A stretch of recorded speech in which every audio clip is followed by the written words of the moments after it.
Faly merabatsika rehetra aminaran'i Jesosy amin'ity andro anio ity izay mbola meny Tompo atsika.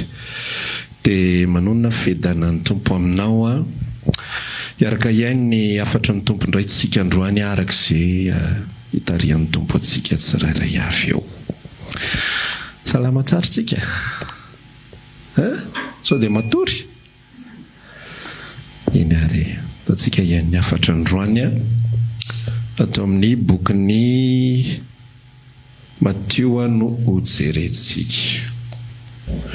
Mazana tsara ny Matteo 5:10 no andeha hojerena androany.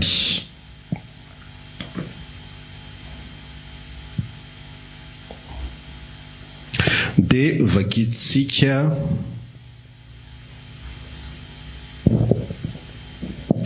ny andininy fahavalo. Matteo 5:10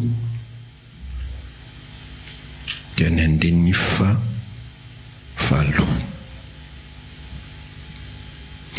Tombotsika amin'ny andininy fafito. Ripe tsara velatsia, marina ny namina niny Isaia anareo hoe ity fireneny ity dia manaja amin'ny molony a, fa ny fony kosa dia lavitra. Koa foana ny ivavahany amiko raha mampianatra ny didin'olombelona ho fampianarana izy. Dia fanampin'izay dia hovakitsika ihany koa ny Romanina. Romanina 13:10.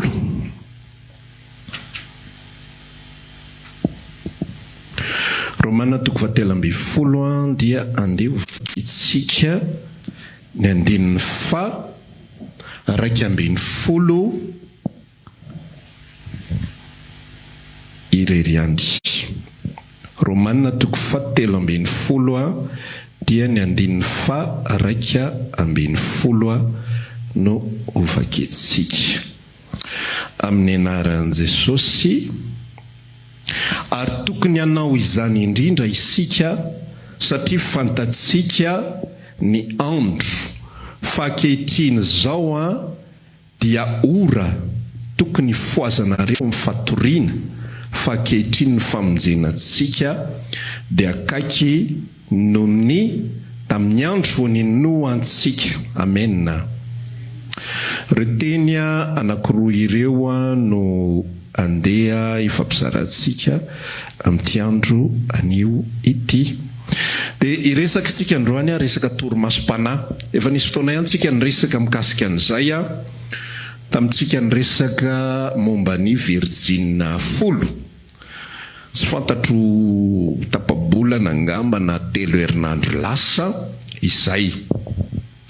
Dia rehefa niresaka isika mikasika an'ilay Virgine 10 dia niresaka isika hoe Jesosy nampitandrina azy ireo no nitapitra ny fanoharana hoe koa amin'izany miambena ianareo fa tsy fantatrareo na ny andro na ny ora. Raha tsy diso aho Matteo 5:10 misy an'izay.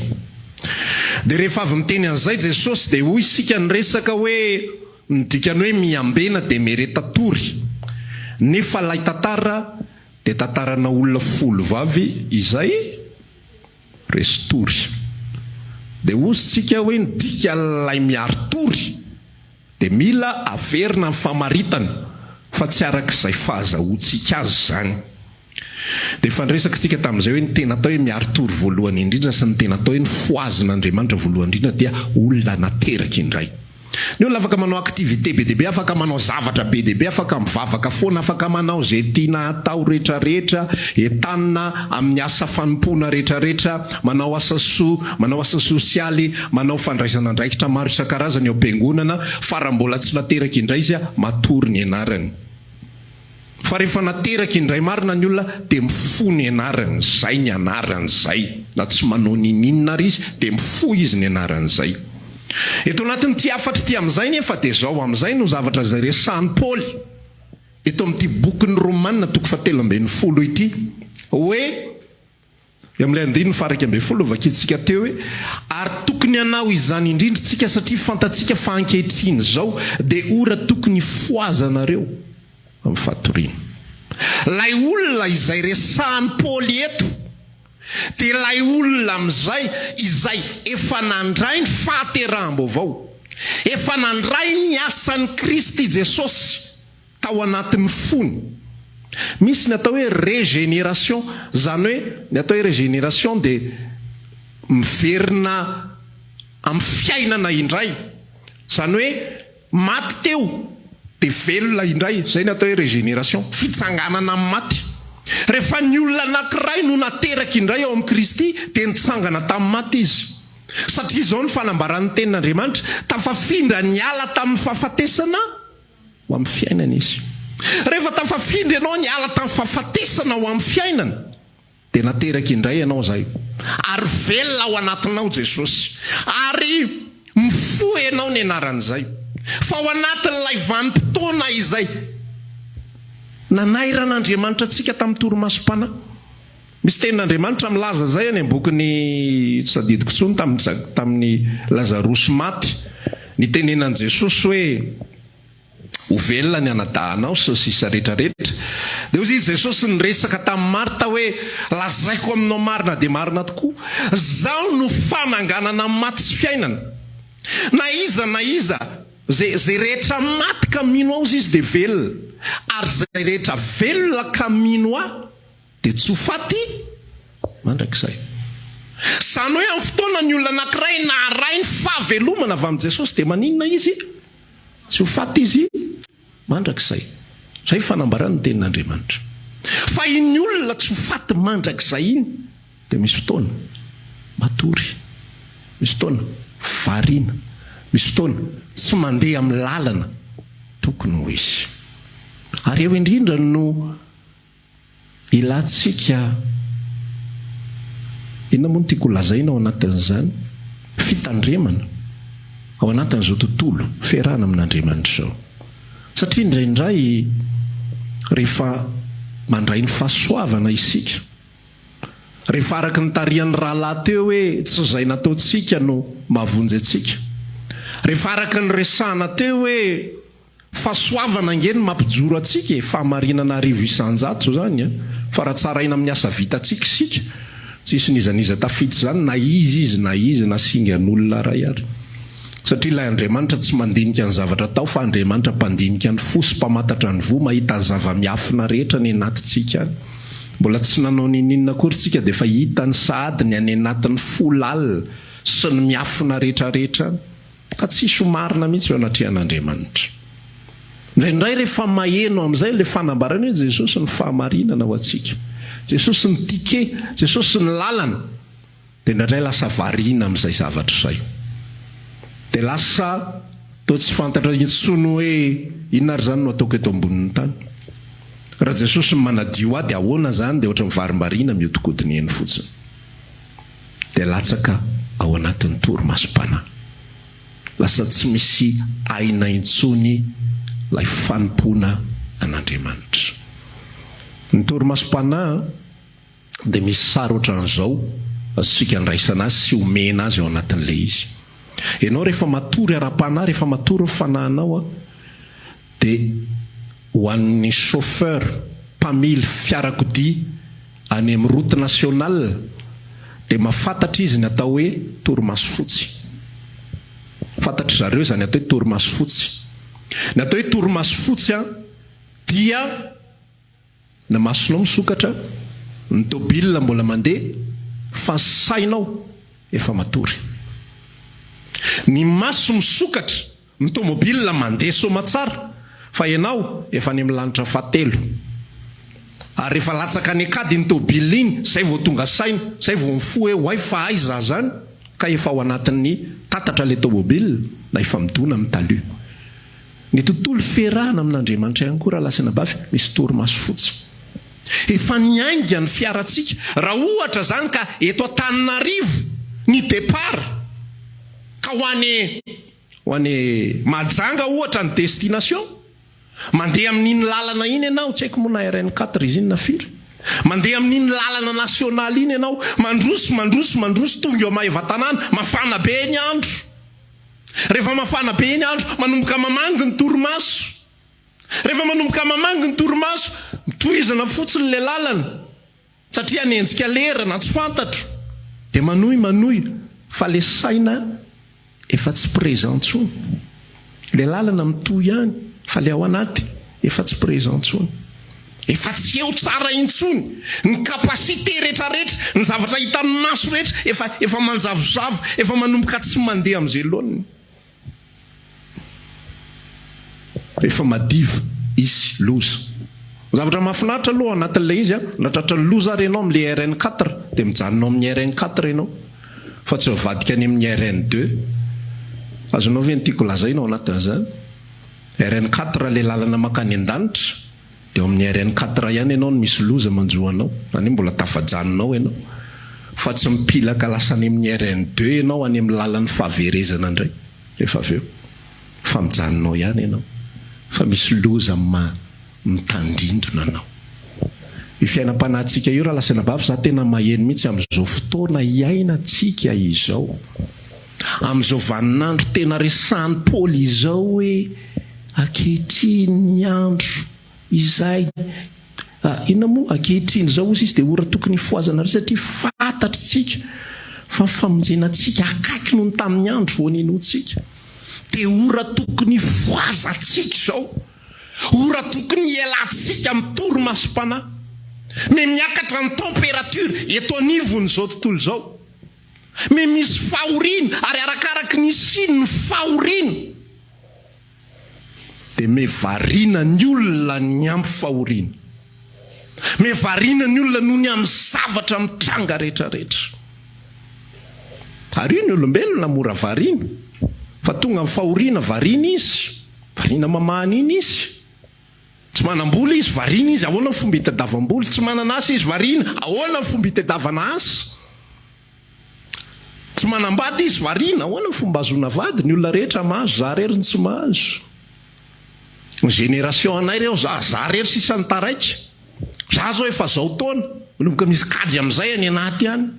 Raha zao mifandeha ny tenantsika efa dadabe, ny zaza mbola tsy ho afaka CP. Misy zavatra mihodina. Reny rehetrarehetra reny fandrotsorotsiana ara-panahy daholo. Zay ny mahatonga ny tenin'Andriamanitra milaza raha lasina bavy ao bokin'ny Hébreu 2:12 hoe mijery an'izy ozy izy tsika. Jesosy tompo finoantsika sy mpanefa azy.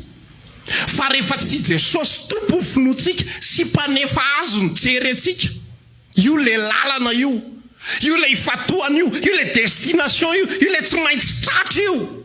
Fa rehefa tsy io nijery ianao dia mirony ianao ary voasitona ianao ao anatin'ny torimasom-panahy. Misitona daholo ny zavatra rehetra, ny zavatra manahirana dia misitona anao anatin'ny torimasom-panahy. Ny zanaka maditra misitona anao anaty torimasom-panahy. Ny vady maditra misitona anao anaty torimasom-panahy. Ianao tsy mahalala akory, fa ino no mitondra sy mibaiko anao. Ohatra mba vita le baolina iny dia mba fanatsafa kely zay, za isa ry zareo avy any Frantsa. Nadalaiko kely zareo mamangy amin'ny fahorinana aloha nareo vazaha taratasy reo. Dia samy mety daholo dia samy mba nitantara zavatra ny ainany. Hoe tena oziny anankiray hoe tena tsy afenina aloha, tena niakanidina mihitsy ny tensionko tamin'ny zavatra iny fa ny tompo mahita. Oziny anankiray niasaka vadika noho ny zanako satria izy mampinono. Fa zaho anatin'ilay izy mahita zavatra ohatran'izao hoe misy situation tsika olombelona, misy toe-javatra vao misy zava-mitranga ao anatin'ny fiainantsika dia lasantsika miplonge ao anatin'iny dia mihetsika daholo amin'izay fientanam-po rehetra tsy voafehy intsony fa tafiditra sy milomano tanteraka ao anatin'iny toe-javatra raha iny. Tsy manam-bola tsika no momba antsika rehetra milomano misaintsaina sy miezaka amin'ny fontsika rehetrarehetra mamahany iny toe-javatra iny. Variana, mora variana ny olombelona. Tany Tomas zay tamin'ny volana Novambra dia misy totao kely ao amin'le trano, dia matahotra le zanako, le faravavy dia trotrona, dia rehefa trotrona izy dia tsy ampy azy le trotrona fotsiny, fa mbola le alika mivovosy le manodidina azy ihany, vao mank'izy mamikotra be, papa ozy izy le anabavy napetrano anay hoe lesona be zao a, lesona be zao, fa io mihitsy ny fiainantsika zanak'olombelona, la hitadatsika mitrotro atsika, fa ny atsika toto ihany, tsika efa en toute protection, fa le toto ihany toto efa trotrona, efa azonina, fa any an'ny fotsika sy ny saitsika ary ny fanahytsika.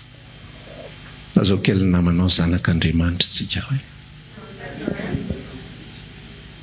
tsy anany tian'Andriamanitra ifatoatsika ny toto tsy maintsy mivovo satria izay matoto azy. Tsy normal io raha tsy mivovo fa mila entina ny vétérinaire. Efa maninona tiany tsy mivovo? Fa zay ny matoto azy. Takizay ihany koa zao tontolo zao. Tsy normal la fiainantsika raha tsisy problème. Fa normal la problème tonga. Normal la ny ady, normal la fahasahiranana tsirairay ary normal la ihany koa fitahina. Amen.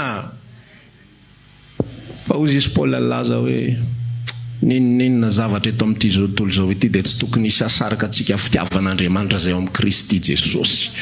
Inona ny dikan'izany raha lasy anabavy izay mitrango ao anatin'ny fiainantsika mitranga, fa masontsika dia tsy tokony hisaraka amin'ny fitiavan'Andriamanitra, tsy tokony hisaraka amin'ny fibanjinana ny fitiavan'Andriamanitra.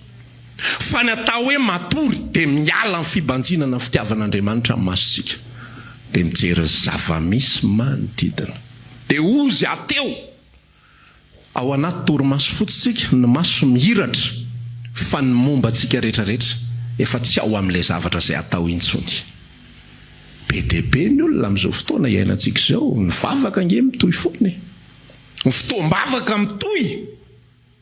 Fa ozy izy le ambaran'i Jesosy eo amin'ny boky Mateo 5:20 vakiantsika teo hoe ny fony maninona ozy izy? Lavitra. Ity fireneny ity manajay am'olona. Miady varotra ohatran'inona raha vao misy oratra, olona manoratra hoe Andriamanitra dia atao an'le A dia misy bara dia tera ny anaran'Andriamanitra aza atao tsinitsinina. Miady varotra amin'ny zavatra kely sy betika. Fa le fo lavitra n'Andriamanitra. Miady varotra zao vinakanjo entinareo tsy manatsa mihitsy zao. Ity tranon'Andriamanitra ity tsy azo hitsana ato, tsy azo atao an'izao ato, sarotiny. Rehetra kitiana. Fa ny fony lavitra, torimaso-pana, torimaso fotsy. Ny lalana mitohy fa ny maso mihiratra, fa ny saina efa matory. Zao afatra omen'ny tompo atsika izao dia afatra fitiavan'Andriamanitra mba tsy hahatonga atsika andeha fahazarana. Amen. Azo atonga eny mihira, mandeha ny hira dia zany indray ny hira. Reto ndray, tia indray ny hira vaovao. Mba mahafinaritra kosa mba misy zavatra ohatr'izany atao am-piangonana, mba miovaova ohatran'izay fa tsy dia ny eo foana no atao disika goka kosehana isaky ny mihetsika. Nahazo instrument, mahafinaritra le feo, mahafinaritra le ohatran'izao, mahafinaritra le ohatran'izao.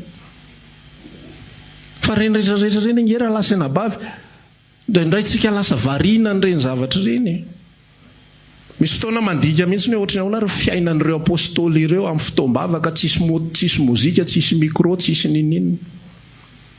Ao amin'ny trano babangona misy toerana anankiray izay tantarain'zareo ny atao hoe fialofan'ny Solomona, plein air, fotoam-bavaka fa tous les jours tonga eo ny olona ary fo mirehatra fa tsy matory ara-pana. Nona mangetaheta maniry ny fahamarinan'Andriamanitra. Tsy mila zavatra fanampiny. Fa rehefa ny olona matory, ny zavatra fanampiny indray ny lasa zava-dehibe. Tsy ny fiderana ny zava-dehibe, fa lay fanampiny. Inona lay fanampiny? Ny mozika ny zava-dehibe. Ny sonorisation ny zava-dehibe. Ny olona ny zava-dehibe. Ny akanjo anaovana ny zava-dehibe. Verifiry ny olona manana excuse ohatran'izany. Za tsy manana akanjo, za tsy manana frais, za tsy manao an'izao, za tsy ohatran'izao. Za rehefa makany dia jerijereny ihany, za tsy mbara-baim-pastera. nisy olona anankiray zay tsaroko tsara mihitsy tamin'ny 2012 nanao fifampiarabanatra hatry ny taona tany Moramanga zay fotoana farany nahitana azy. Nataon'le rahalahy responsable tany ianao fa izy nareo rahalahy tsy hitatsony tsy nameloaka tamin'le fifampiarabanatra hatry ny taona. Tsisy nameloaka izy tamin'iny. Tsy nahazo loaka nazo izy zany fa efa lepa faraparany loaka tao na raha fonga reny dia tsy overina tsony. Rehefa matory ara-panany olona mitady zavatra be dehibe atao excuse le fo efa tsy otsony. Dia ozy izy Jesosy milaza hoe foana nge manao zavatra be dehibe ty fireneny ty manaja amin'olona. Ty fireneny ty manao fanatitra karazana isaky mihetsika. Aterina daholo ty rehetra ty. Fanatitra noho ny ota, fanatitra anidina, fanatitra fisaorana, fanatitra ohatran'izao, voaloam-bokatra. Mbola fanampin'izany, mbola nahazo alaiteny ihany koa nanambara hoe Jehovah dia mitoetra eo ambony fidéran'Israely dia lasa nangonina daholo ny instrument de musique rehetrarehetra. Nahazo salamo fa 500 sa 520 ilay milaza hoe miderahan Jehovah mikipatsina malelo, miderahan Jehovah mivalia torifolo. Nangonina daholo mivalia torifolo. Zany no nitadiavin'i Jehovah. Kipatsina maneno, ndana mitady kipatsina maneno rahalahy. Ndana mitady lokanga rahalahy. Ndana mitady an'izao rahalahy. Ozy le pasteur matsikaiky zay hoe tsisy kosa ao anatin'ny salamo nefa hoe miderahan Jehovah amin'ny harmonie voizina. Instrument complet voalaza ao. Fa rehefa mifontsy an'Andriamanitra raha lasena bavy any amin'izany zavatra fanampinampiny rehetra izany. Tonga eo dia ndao hivavaka fa tsy mety tsy tafiditra mihitsy le vavaka e. Na mivavaka ara be vetivety kely dia mipatitaka 3 sekonda patitaka matory ianao ny dikan'izay. Tonga dia teneniko anao dia ho anao direct ty Romana 7:12 ty andro tokony foazantsika izao. Ary ianao mila manapa-kevitra hoe tompo foazy za Jesosy fo ampodiony ao anatiko ao. Ampidio firehetana ao anatin'ny foko ao. Za te hanompo anao amin'ny firehetana. Za te hanompo anao amin'ny hafanampo. Za te hanompo anao amin'ny fitiavana. Tiako ty foko ity. Arak'ilay fanambarana teo ho akaiky anao, tsy vitanao akaiky anao fa tena ndika le hoe akaiky mantsiny ny Jesosy ao anatisika foana. Tsy hoe manao aller-retour izy ka mivoaka indray izy rehefa tsy dia anina loatra ianao, rehefa tsy dia mirehitra loatra ianao dia lasa izy mivoaka. Tsy zay. Kristiny velona ato anatintsika. Amen. Fa io ny mitovy amin'ny olona ao an-trano ihany. Be dia be ny olona samy miray trano ao. Fa fanalavitra. No dia azonao ny tiako lazainy e. Fanalavitra. Samy mihinana ny haniny, samy manao ny rarahany, samy manao izay tiany atao matory zay. Tsy dia fampiresaka firy satria efa fanalavitra. Dia tahak'izay ihany koa ny relation amin'ny Kristy. Jesosy mety velona ao anatsika fa ozy izy ny teniny ao am-bokin'ny Lodikindro mijoro am-baravarana ka mandondony. Raha misy mandreny feoko ka mamono varavarana hiditra ao aminy aho hiara-misakafo aminy. Ary izy amiko. Androany fotoana fijerenantsika fiainam-panary averin'Andriamanitra foana zao afatra zao satria fantatro fa hitany anepotsika any. Hitany zavatra mitranga, hitany krizy manjoatsika, fa na fitahina manjoatsika, na fahoriana manjoatsika, mora lasany masotsika. Mora varina ny masotsika, mora tratrany toro maso isika, ary resany tenin'Andriamanitra mihitsy sika ao anatin'izany, tokony foazantsika zany. Tsy tokony avelanao zany hoe matory ianao. Dia mijanona ao anatin'izay fatoriana zay, fa ianao mihitsy mila mitolona hoe Jesosy eo, za dia mila mitolona, matsiaro mihitsy ny fa vanim-potoana nanaovanay. Alimbavaka tao amin'io mampiely baiboly Antaninarenina io tamin'izany fotoana andro zany. Alimbavaka miditra amin'ny 7 alina sa 9 alina tsy tadidiko, dia ao ambany ao amin'ny sosôlina ao misy toerana. Dia amin'ny voalohany aloha rehefa ilay vao manomboka iny ny vavaka sy sisa rehetra, mirononronona be mihitsy ny eraka io trano io. Ka misy eo amin'ny 100 eo zay zany manao an'ilay alimbavaka tena mafana. Mihainy toriteny, vita ny toriteny. Alefa mivavaka maharitra adiny ray sy sasany. Mavo maika mirehatra be. Faly be. Miditra pôzy amin'izay eo amin'ny 12 alina eo. Sotro kafe kely, sotro dite, mihinana mofo, tapitra lany amin'izay. Manomboka alefa amin'izay le zavatra, manomboka manoatra an'izao. Ny tena problema koa moa tamin'izany fotoana izany, amin'ny ray sy sasany maraina, vavaka ao amin'ny firenena na sain-dralahy tao. tany sainy eo amin'izay ndao tsika hivavaka ho an'ny androm-panjakana tsirairay avy atombotsika ao filohan'ny repoblika lasa ianao amin'izay jesosy eo vavaka ao filohan'ny repoblika hivavaka ndray tsika izao ho an'ny anteny miera-pirenena hoe to ambavaka daholo sérieux zany fa tsy vazivazy a manao ohatran'izao amin'izay ianao anatin'ilay jesosy eo ohatrany amin'izao za ho an'ny anteny miera vavaka izahay engany mba hoendry ny anteny miera asesiny eo tsasakady ho vavaka ao amin'ny firenena fa tena manao ohatran'izao mihitsy ny anatin'ilay izy fa heniko mihitsy ny tany anatiko a nisy zavatra nanazarany tompo ahy mihitsy ny tamin'izany fotoana zany fa rehefa tonga izay fotoana mivavaka izay any tokotany any mivavaka mivoaka n'io trano io dia ao fotsiny any miaino inona sujet manaraka eo tokotany eo amin'izay misy totohatra anankiray midina ohatra zao makany amin'ny toilette dia misy rano ery aloha ery vao mitady ho rendremana lasa miazakazaka makany lemana ny loha janony eo tokotany any dia eo no mivavaka indray eo no miresaka amin'ny tompo zao jesosy ny zavatra mitranga zao tompo zao tsy manaiky mihitsiny ny olona tsy zany efa manomboka satria mipetraka ka rehefa mahazo confort vatanao ny andro amin'ny ray sasany maraina efa le manandro zare le amenna sisany eno amin'iny amen amen miainao inona indray ny tony mbavaka manaraka miandro mandra-patonga ny amin'ny telotelo eo tonga ny fotoana fijorona vavolombelona dia le fijorona vavolombelona indray mampime indray mampifo iny fa le vanim-potoana sujet de prière fa tena lazonady total zao fotoana ianantsika izao fa tena mitovy amin'izay mihitsy le sary hoe vao miainga ianao manompo ny tompo misy firehetana kiolana mihitsiny fa ho ampivombony ao amin'izay ty tantara impôly ty fotoana tokony hifoazantsika izao fa raha antsika amin'Andriamanitra raha lasina bavy tsy tokony hisy vanim-potoana anakentsika an'izany matory zany amena tsy manaky an'izany matory zany tsy rehefa mahazo zanaka dia inony atao excuse zay rahalahy ele zaza mampanamana enana be amin'ny alina andeha mitaiza tena ohatra zao tena zao nge paster efa mba nandalo aminao ihany fa comprendre ianao hoe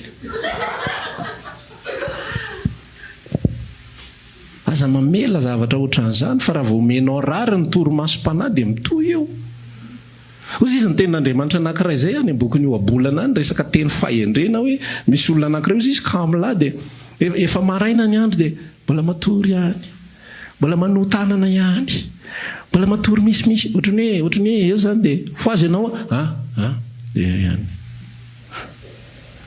dia mitohy foana le izy tsy misy décision mihitsy any anaty hoe tsy mety amiko ty tsika inge zanaky ny mazavy amen tsika tsy zanaky ny patory fa zanaky ny fozy jesosy milaza hoe zao fotoana zao ange efa madiva mbola ao anatin'ny andro ange tsika izao hoe mbola ora fifoazany zao mbola ora fiasany zao rehefa any an-danitra ny felatsasatra miaraka amin'ny masinda Paoly sy masinda Piera fa rehefa mbola eto ambonin'ny tanytsika aza manaiky vanginy ny torimaso zany za tsy atory zany tsy avelako ilondolonjo zany io masoko eo zisy Davida tsy avelako hiakatra eo ambony fandriko ny tongo tena azoko atsaina mihitsy amin'ny vanim-potoana iny efa te hiakatra mihitsy le tongotra efa miresaka amin'ny Davida hoe Davida te hiakatra amin'ny mariny atao aloha za mba hiakatra eo ambony fandriko fa ozy izy Davida miresaka amin'ny tongony ry tongotro ianao dia tsy miakatra eo ambony farafara zany ry maso ianao tsy mahazo milondolonjo zany amena zany ny tokony fiainantsika zanak'Andriamanitra za tamin'ny alina taitra tamin'ny telo maraina dia ara-panahy be mihitsy hoe hivavaka sa tsy hivavaka satria matsiro le fandrina matsiro le izy efa tsy mahita tory zao mbola misy saina ina aloha dia taviko farina aloha aka fefakadiny tadavana raha vao tsy mahita fefakadiny eo zay vao hitsangana hivavaka fa tapitra io fefakadiny aloha mpina 10 minitra ohatrany efa mitady ho tonga ohatrany efa mitady ho tonga le izy fotry zany daholo ny zavatra mitranga ao anatin'ny fiainantsika raha endrika anankiray fa ohatra zay daholo ka aloha taditady vola kely aloha efa ody azy hoe vivavaka zao ratsy loha miandry kely fotsiny fa rehefa ohatrohatran'izao mihitsy le fotoana hiavian'ny client sy ny namany rehetra misy zavatra be dia be zay tsy mitady afa-tsy ny apatory anao dia ozy ateo ny problème mampatory fitahina mampatory, ny zanaka endry mampatory, zanaka maditra mampatory, zay rehetra am'tranga eo mampatory, mahavariana daholo. Zay ny hanomezan'Andriamanitra ny teniny ahafahantsika ambanjina sy tsara dia mampianatra sy mananatra ny mpianatra Kristy miresaka amintsika. Hébreu 12:20. Jery Jesosy fa io ihany tsy mampatory. Rehefa mijery an'io ianao misokatra amin'ny masonao, rehefa mijery an'io ianao na misy fitahinana, misy problème, misy hafanapo any anatsika.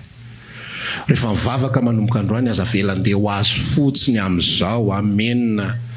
Ary io hatramin'ny mivavaka amin'ny sakafo io mantsy narakaraky ny anaovanao négligence, anaovanao tsinotsinona ny zavatra anankiray.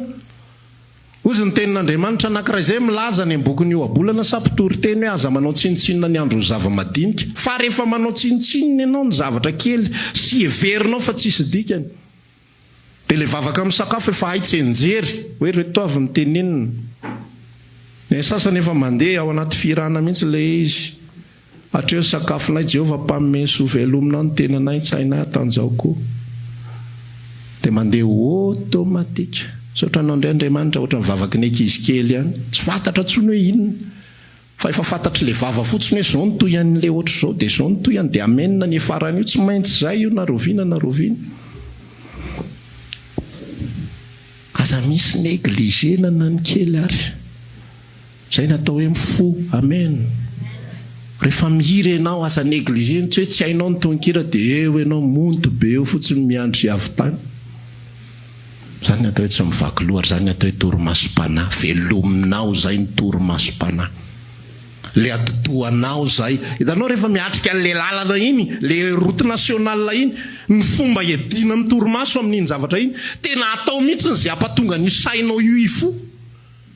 Apresana ny any anaty zay mampatonga hoe ny olona zay eo akaiky chauffeur, tsy le olona be torimaso be reny. Chauffeur efa te atory, mbola olona misitona koa ny eo akaiky. Ahoana tsy esony ianao amin'izany?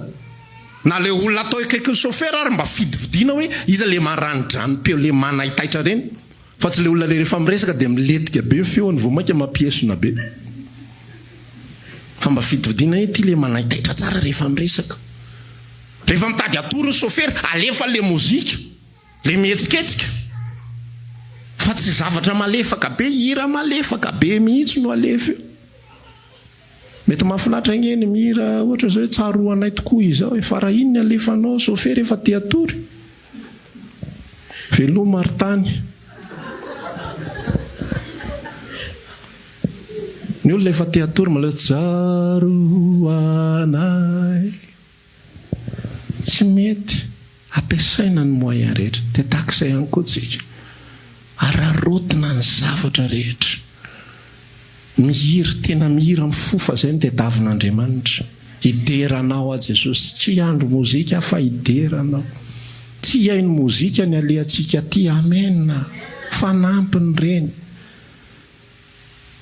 Rehefa hivavaka ianao tena mivavaka. Tena ny teny rehetra mivoaka ny vavany ao, lanjalanjaina daholo Jesosy eo. Za tena hivavaka androany. Ozy izy ny rahalany hisaotra an'Andriamanitra. Développer eo zany zavatra zany, fa zatao safo be mantsina fotsiny hoe misaotra ny amin'ny zavatra rehetra Tompo.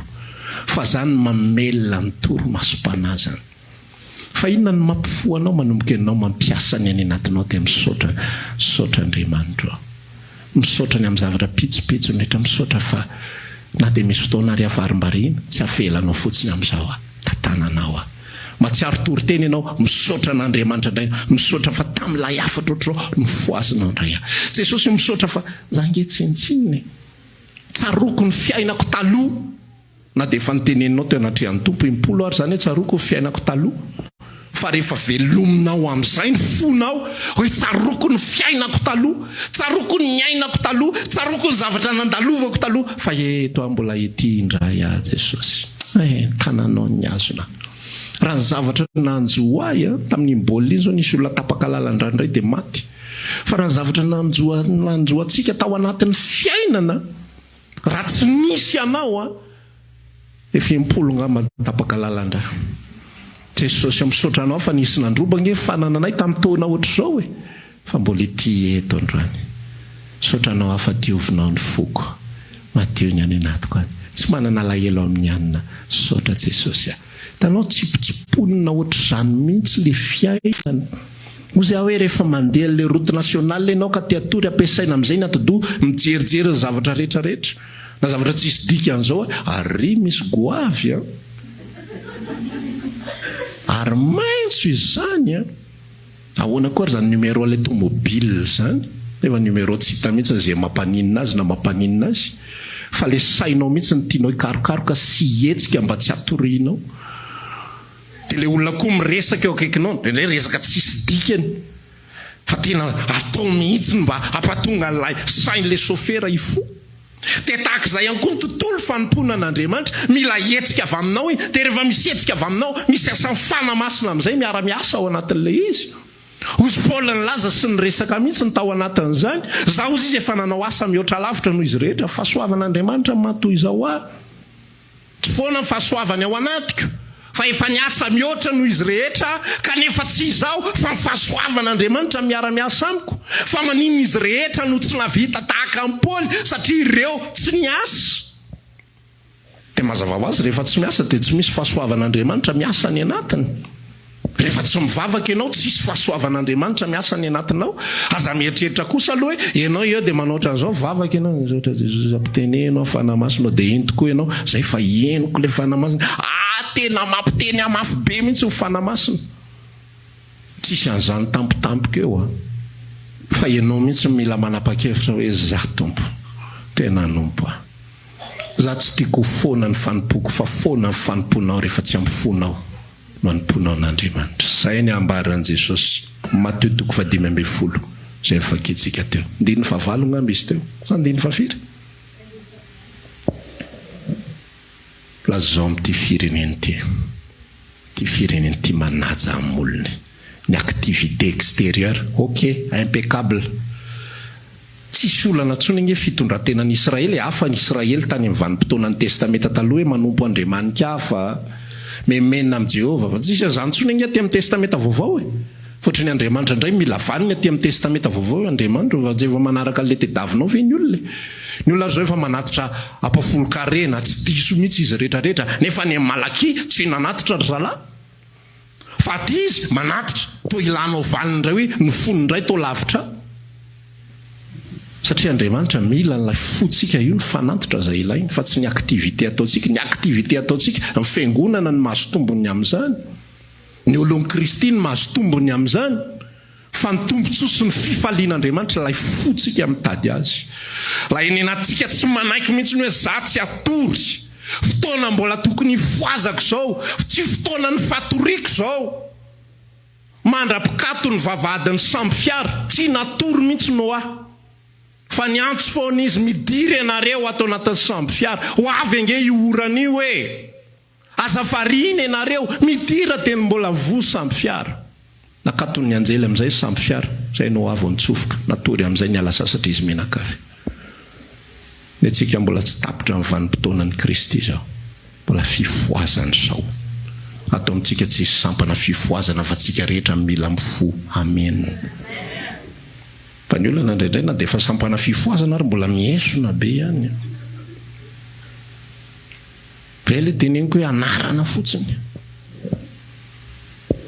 fa isika tena mila mifo tsy mijanony eo amin'ny torimaso rehefa hita fa misy zavatra mahavariana ialany zany rehefa hita fa misy fahalemena mamatotra hitondrana hoentina eo anatrehan'i Jesosy mihitsy hoe tompo tsy atorytsony ifo amin'izay hibanjina anao tsy banjina amin'ny fahalemeko ihany koa ny ataoko raharay ato amin'izao tontolo zao amen tsy banjina amin'ny fahadisoka ihany koa fa fahadisoka fanolevonanao tahaka fandevona zavona ve mbola iny ihany no hokolokoloky sy resako lava isaky ny mihetsika eo ny atao hoe fifoazana mijery an'i Jesosy ny atao hoe fatoriana mijery zavatra hafa ozy ny tompo aminao androany fotoana fifoazanao zao rehefa mivavaka ianao jereva an'i Jesosy banjina azy rehefa mihiry ianao mijereva an'i Jesosy banjina azy rehefa mihaino teny ianao mijereva an'i Jesosy banjina azy amin'ny fotoana rehetra ao anatin'ny fiainanao ararotiny opportunité rehetrarehetra afahana mibanjina an'i Jesosy